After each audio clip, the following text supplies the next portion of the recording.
అని మళ్ళీ ఆలోచన చేసుకున్నాడు. అరే ఆయన వద్దంతకు ఈ గుడి నేను కట్టించింది కాదు, నా అయ్య కట్టించింది కాదు, ఊరోళ్ళు అందరు కలిసి కట్టించిన గుడి. నేను వద్దంటే నాకేమొస్తుంది? ఇగో ఓ పెద్ద మనిషి, సరే ఉండిగా నేనెందుకు వద్దంటే కానీ ఉండేది పిల్లవాడు చచ్చిపోయింది కదా, ఆ చచ్చినటువంటి శవాన్ని శ్మశానానికి తీసుకుపోతుంటే ఆ శివాలయంలో ఉన్నటువంటి సన్యాసుడు ఈ రెడ్డి పిల్లవాడిని బ్రతికిచ్చింది. ఇక వాడు బ్రతికియంగానే మర ఊరోళ్ళు వానికి పూజలే కాదు, సేవలే కాదు, మొత్తం ఊరంతా ఆనే ఉంది. మనం 10 మందినే ఉన్నాం. మరి వాడు ఎట్లా బతికిచ్చే, వీడు ఎట్లా బతికే తెలుసా? మన ఊరోళ్ళకి ఏమన్నా తెలుసా? మన ఊరోళ్ళకు అది నాకు తెలుసు. రామన్నను మంచి మంచి వార్తలు తీసుకొస్తావే, అందుకే మన గ్రూప్ లీడర్ను చేసినాం నేను. మంచిగా చెప్పు, మంచిగా చెప్పు, మంచిగా చెప్పు. చెప్పుడేముందిరా? ఆ శివాలయంలో ఉన్నటువంటి వాడు దేశాలు తిరిగిన బుర్ర, కంసాలి పిండం. కంసాలి పిండం అంటే, కంసాలి అంటే అర్థమేంది? కమ్ అంటే భూమి, సాల అంటే ఆకాశము. భూమి ఆకాశం నిండా నిండినటువంటి వాడు కంసాల అంటే. కంసాలి పిండం. కంసాలి అంటే ఒక్క ఊరు ఉంటేనే ఉట్టికుంటాడు, ఊరు తిరిగినోడు ఉట్టికుంటారా? ఒక్క ఊరు ఉంటే ఏం చేస్తాడయ్యా? గాయత్రి మంత్రం చేసుకుంటాడు. ఆ గాయత్రి జపం చేస్తే కూడా కష్టమే, అది కూడా మంత్రమే అవుతుంది. ప్రొద్దున లేచి స్నానం చేసుకొని ఏదో ఇంకా ఓం భోభో స్వహా తత్సత్వితుర్వరేణ్యం భర్గో దేవస్య ధీమహి ధియో యో నః ప్రచోదయాత్ అని చదువుకుంటే కూడా పక్క పొంటుందో అని కష్టమే. ఒక్క ఊరు ఉంటేనే ఏదో ఒకటి చదువుకుంటాడు ఇంట్లో కూర్చొని, ఊరు తిరిగినోడు ఉట్టుకుంటారా? వాని దగ్గర గజకర్ణ, గోకర్ణ, మహేంద్రజాల, పల్లవాద్ర, చామరకంతు, ముద్గతంతు, మూషికతంతు, బంబం భద్రకాళి, రుద్రభద్రకాళి, బాణావతి, కేకావతి, అష్టాదశి, మొత్తం ఇవన్నీ మంత్ర యంత్ర తంత్ర ఇవన్నీ ఉన్నాయి. వాని మంత్రంతోని, వాని మాయతోని ముందు ఇచ్చిండికి ఇది పోలానికి గడిచినట్టు చేసిండు. అడిగో మరి బతికించుకుండు. ఇది ఎరికైనా మన ఊళ్ళకు కరెక్ట్. బాష్ నీకైపడితే తెలిసింది ఇదంతా.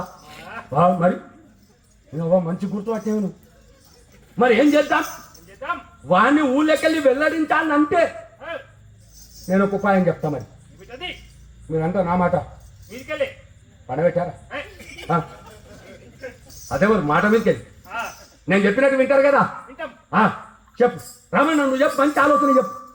మంచి ఆలోచన ఒక్కటే, మనవాణిలో నొకని చూతాము, మనవాణిలో నొకని చూతాము, మరణించి నటుల చేతాము. మన దాంట్లో ఎవరిని కానీ ఒక్కని పాడలో పట్టుకోబెట్టుకుందాం, నలుగురం ఎత్తుకుందాం, నలుగురం మొత్తుకుందాం. అప్పుడేవి చెప్పునో ఇక, అప్పుడేవి చెప్పునో ఇక, మా ఆగురుండు ప్రేమ చేతగా. ఆ గురువు గప్పుడేం మాట్లాడతాడో చూద్దాం. ఆలోచన అంటే గిట్లు ఉండాలి. అరే పాడకట్టలు రెడీ, మనతోని అట్నే ఉన్నాయి కొత్తవి పాడకట్టలు. వరిగడ్డి రెడీ, కొత్త బట్ట అది కూడా అట్నే ఉంది. ఇదివరకు ఆ బ్యాగరాలు తీసుకుపోతారు, ఇప్పుడు వాళ్ళు కూడా ముడతలేరని ఆడదాన్ని వారిసిపోతారు. ఆ బట్ట కూడా కొనుకొచ్చుడు ఎందుకు, అదే ఉందని పట్టుకరాపో. పాడకట్టలు రెడీ, వరిగడ్డి రెడీ, కొత్త బట్ట రెడీ, కుండ రెడీ, అన్నీ రెడీ. అరే అన్ని రెడీ కానీ మరి అన్నం వండేటోడే వాడు.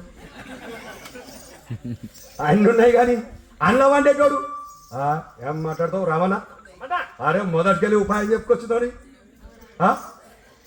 తమాం నేనే రారా పిల్లలగాల్లోని రా. రమణ నీ పానానికి నా పానం భయపడుతున్నా నేను.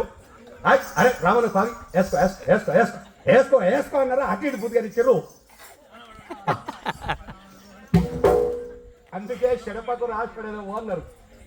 ఓ ఎడగొట్టాలంటే ముందు నువ్వు ఎడిపోవాలి, ఓ మూతికి మసి ఉయ్యాలంటే ముందు నువ్వు చేతికి పూసుకోవాలి. నువ్వు పూసుకొని తెచ్చి ఇంకో నువ్వు ఉయ్యావు కదా, పాగా పడుకోబెట్టుకురు. అరే డప్పు కావాలి కదా, పోయిరాపో డప్పులో దగ్గర పోయిరాపో. ఆ డప్పులో దగ్గర పోయి అయ్యా జర డప్పు కావాలి. వాళ్ళ ఊరందరికి ఎరికే వీళ్ళు బట్టిబాజీ వెళ్ళరు.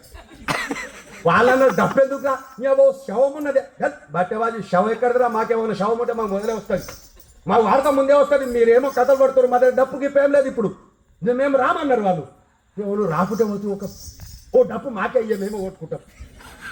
అరే మేము అతారిస్తారా అయ్యా కదా అప్ప కదా బతిలాడిండు, గడ్డం పట్టుకుండు, చేతి పట్టుకుండు, ఇంకేమో పట్టుకుండు అంటే కడుపులో తలకాయ ఎక్కిండు. జర డప్పియ్యా అటు ఇటు బతిలాడుతున్నాడే వీడు వీడు చెప్తే పోయేటట్లేడని చెప్పి ఎక్కడో ఒకటి పలిగిపోయింది ఉన్నదాడ. మంచిది ఇస్తాడు ఎవడన్నా, ఒకటి వలిగిపోయిన డప్పుంటే ఎవరు పోయేటట్లేడని ఎవరన్నా తీసుకపోని వారేసిండు. ఏదైతే ఏమి కొట్టుకుంటే అలా పలిగిపోయిన డప్పే తెచ్చుకున్నాడు. లేపురా పాడేవా లేపు, లేపాలంటే ఏడుపు రావాలన్నా, ఏడుపు రావాలన్నా, చూసుకోండి నమ్మాలంటే ఏడవాలి. వీడు వచ్చిందని చెప్పి ఏడవాలంటే మొగోళ్ళకి ఏమేడు వస్తుందండి.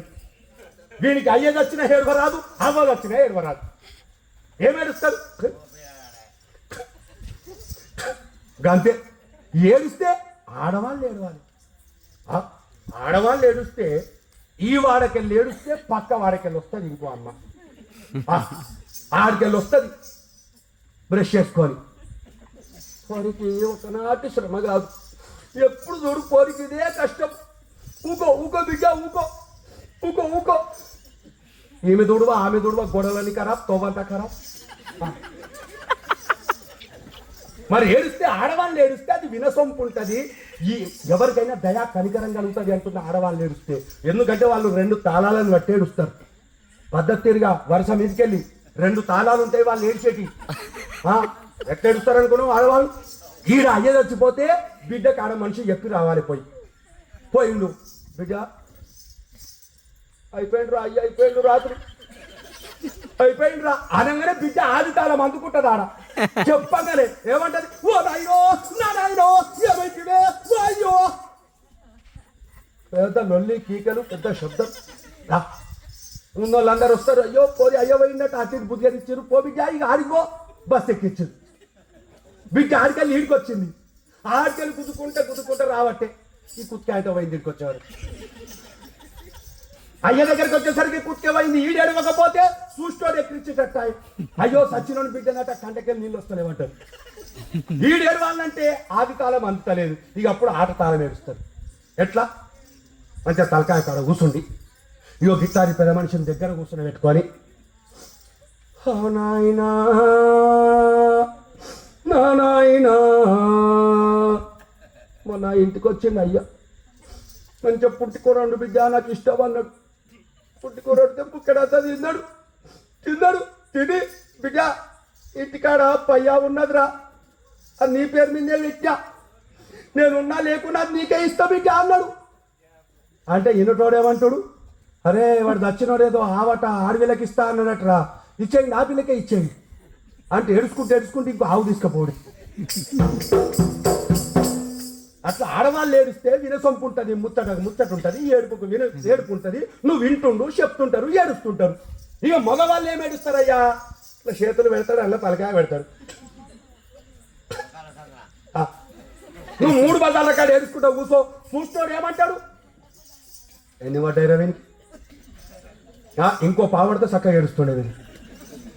చూసినాడు గట్టంటే దగ్గర కూడా రాదు. మొగనికి దుఃఖం ఎక్కడిది, మొగనికి దుఃఖమే లేదా. కానీ వీళ్ళు మాత్రము వీడు దచ్చిందని చెప్పి నమ్మాలంటే ఏడవాళ్ళంటే అరే మనిషికో పాదేసుకో ఏం చెప్పంటావు తండ్రి. బాగుగానే ఉండే కదండి, మా బాగుగానే ఉండే కదండి, మా భక్తి తోట తెలిపెదామండి, మా మధ్యరాత్రి అందున పండి, మా మరణించే హఠాత్తుగా నండి. మంచిగానే ఉండే స్వామి, రాత్రి బుక్కెడంత తిన్నాడు, పండుకున్నాడు. శరీసగము రాత్రి కాడ శూల నొప్పి అనిపించింది. ఆ నొప్పి వస్తుండే అప్పుడప్పుడు. ఆ నొప్పి లేచినప్పుడు పావుసేరంతా సారను దాని మందు. ఆ నొప్పి లేచినప్పుడు పావుసేరు సార తాగితే నొప్పి ఆడికి పోవు. అది చూసుకోనట్టుండు, ఇంట్లో సార అయిపోయింది. ఆ నొప్పి లేచి గిల కొట్టుకొని చచ్చిపోయింది ఆయన. గంతే జరిగింది. సరే కాంతి విద్యగా మనం ఏం చేస్తాం రా, అని ఆయుష్ ప్రమాణం గంతే ఉందో ఏమో కొడుక. మనం ఏం చేస్తాం రా దానికి. తదాస్తను గురుడు భచించే, తదాస్తను గురుడు భచించే, తరగవాణి యమపురముంచే. తదాస్తు బిడ్డ పోయిరండి అన్నాడు. పాడ తీసుకొని బయటకు పోయిండ్రు వీళ్ళు. చూసినావా గురువు గురువు చూసినవా మనలో చూడగానే ఇట్టి వణుకుతున్నాడు గురువు. మొన్నేమో ఎగబడి లేపే, మరి ఇవాళేమో ఏకపాయ్. ఇప్పుడు ఆ గురువు దగ్గరికి ఇప్పుడు మాట్లాడదాం గురువు సంగతి. ఇప్పుడు మాట్లాడదాం బా గురువు సంగతి. అరే మాట్లాడుడేమో కానీ మాట్లాడు సంగతి పక్క పెట్టు. నువ్వు అది మోస్తున్నావు కదా పాడే, నువ్వు కూడా పట్టినావు కదా. నువ్వు పాడవచ్చి అది చూసినవో లేదు, నువ్వు గ్రహించినవో లేదు. ఏంటిరా ఏంది ఆ గురువేమో ఇట్లా చేయలేపి కదాస్తాడు చూడే, వీడేమో బరువైనట్టు కొట్టిందా. ఆయన తదాస్తానంగానే ఇదేమో బరువైనట్టు కొట్టింది. ఎందుకైనా మంచిది ముందు పాడదించు చూద్దాం. పాడదించారు. లేవు రావన్నా లేవు. అయ్యా నలుగురు మీద వచ్చింది మంచిగా నిద్ర పట్టేస్తుంది రావణకు. లేవు రావన్నా లేవు. ఏముంది గుడ్లలో పెట్టి గుంటుంది చూస్తుండ అయ్యా.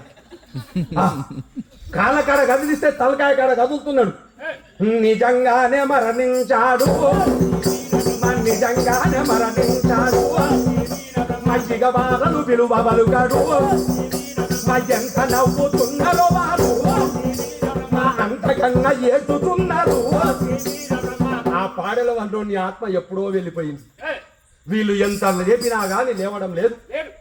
లేపి ఎంత మోసం అయిపోయా. మంచిగా ఉన్నోడిని పాలలో వడుకోబెట్టుకొని ఎంత పని చేస్తుందా మనము. వాని భార్య బిడ్డలకు ఏం చెప్పుదాము, వారి బంధువులకు ఏం చెప్పుదాము, వాడిని ఎంత చంపితే మనము. ఎంత సంతోషంతో నుండిరో అంతకంటే మిక్కిలి దుఃఖం కలిగిందట వారికి. కొంతవరకు ఏడ్చి అందులో నుంచి ఒక్కడన్నారు, వరే ఇంకాసేపు మనం ఇట్లా ఏడుచుకుంటా ఈయనే కూర్చున్నాం అనుకో, ఇంకాసేపు ఆగితే మనకు కూడా అదే వంతురా, మనకు కూడా అదే వంతురా, మరి వేరు లేదురా. ఇంకాసేపు ఆగితే వానోలుగా మనం అవుతాం. చేస్తాడు ఆ గురువు చేస్తాడు. మరి ఏం చేద్దాం, ఆ గురువు దగ్గర పోదాంపా. పాడే ఇక పాడే శవం తీసుకో, ఉత్త శవం తీసుకో పాడేటి వారి. ఆ శవం భుజాల మీద వేసుకున్నారు, స్వామి దగ్గరికి తీసుకొచ్చిండ్రు. స్వాముల వారి యొక్క పాదముల పైన పడేసిండ్రు. నిలబడ్డారు 9 మంది. స్వామి చూచాడు, ఏంది బిడ్డ మళ్ళీ తెచ్చింది, మళ్ళా తీసుకొచ్చిండ్రు ఏం కొడుక. అగో మొన్నటి సంగతి అంటే మీకు తెలియంది కాదు. నా చేతుల గల్ల పని, నా మాయతోనో పామును తోలిచ్చిన, ఆరగడిచినట్టు చేసిన, ఇంటికి రాగానే బతికించుకున్నా. మీకు తెలియంది కాదు. మరి వీనికి పామును తోలియకపోతే, తేలును తోలియకపోతే నేనేం చేస్తా కొడుక. గుండెలు బ్రద్దలవుతున్నాయి 9 మందివి. మనం ఏది మాట్లాడుకున్నామో ఆ మాటలన్నీ స్వామి గుర్తెరిగిండు. స్వామికి తెలిసినాయి అని మనసులో మొదలే అనుకున్నారు. సచ్చిరోడ్ లేచేదాకా అవాజు సప్పుడు ఎవ్వలేం మాట్లాడొద్దు అనుకున్నారు. 9 మంది నిలబడ్డారు. స్వామి అనుకున్నాడు, వచ్చి దుర్మార్గుడు, అజ్ఞానులు, ఇటువంటి అజ్ఞానులనే కదా నేను సుజ్ఞానంలోకి తీసుకురావడానికి వచ్చింది. ఆ కమండలో ఉదకం తీసి వాని పైన సంరక్షించడు. ఆ ఉదకం ఎప్పుడైతే సంరక్షించిందో నిద్ర నుండి లేచిన రీతి, నిద్రపోయిన వాడు ఏ విధంగా లేచి కూర్చుంటాడో గట్ల లేచి కూర్చున్నాడు. పాళ్ళ పడుకున్నాడు. గురుదేవా నేను వండనే అన్న, వీళ్ళే పనిమిటికి వండబెట్టిర్రు. పర్వాలేదు బిడ్డ, ప్రాణంతో ఉండగా పడలు వండుకున్నావు అంటే నువ్వు జ్ఞానవంతుడివే బిడ్డ. ఆ 10 మంది కూడా స్వామి కృపకు శిష్యులైపోయారు. ఇలా జరుగుతుంది స్వాముల వారి యొక్క జీవితం. ఇక గ్రామములో శివగొడయాచారి గారి ఇంట్లో గోవిందమాంబ అప్పటికి యుక్త వయస్కురాలైతుంది తల్లి. శివగోడయ్య అనుకున్నాడు, ఎదిగిన బిడ్డను ఇంట్లో పెట్టుకోవడం పొరపాటు. తగిన సంబంధం చూసి 4 ఇట్లు నెత్తి మీద వెయ్యాలంటే నా బిడ్డ పెక్కు చదవదు, ఆ అమ్మ ఎవరిని వరిస్తుందో అని దగ్గరికి పిలుచుకున్నాడు. గోవిందా నీకు వివాహంబును చేయా, నీకు వివాహంబును చేయా, నేను తలచుకొంటిని తలయా. గోవిందా నీకు కళ్యాణం చేద్దామనుకుంటున్న బిడ్డ, నిన్ను అడగాల్సిన అవసరం లేదు, చేసేయాలి నేనే. కానీ నువ్వు జ్ఞానవంతురాలివి, చదువుకున్నటువంటి తెలివిమంతురాలివి కాబట్టి నిన్ను అడుగుతున్నా. మరి అందుకని నీకు ధనవంతుల కోరుకొందువో, ధనవంతుల కోరుకొందువో, గుణవంతుల కోరుకొందువో.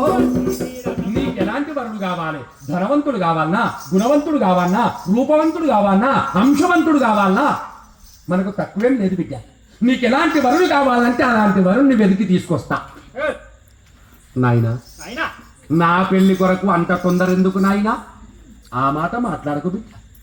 ఎదిగిన బిడ్డ ఇంట్లో ఉంటే కన్నవాళ్ళకి కాకపోతే ఇంకెవరికి ఉంటుందమ్మా బాధ.